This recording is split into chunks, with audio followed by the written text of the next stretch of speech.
ప్రతి రైతును కంటికి రెప్పలా కాపాడుకుంటామన్నారు మంత్రి కోమటిరెడ్డి వెంకటరెడ్డి. నల్గొండ జిల్లా మిర్యాలగూడలో రైతు సమస్యలను అడిగి తెలుసుకున్నారాయన. రైతుకు మద్దతు ధర విషయంలో రాజీ పడేదే లేదని స్పష్టం చేశారు.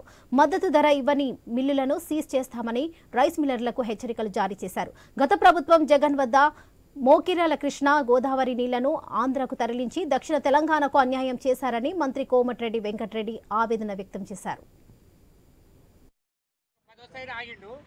నేను పోయి అడితే నువ్వు రాత్రి వచ్చావు నాకు ఇయ్యలేప్పుడు ఇప్పుడు కొంత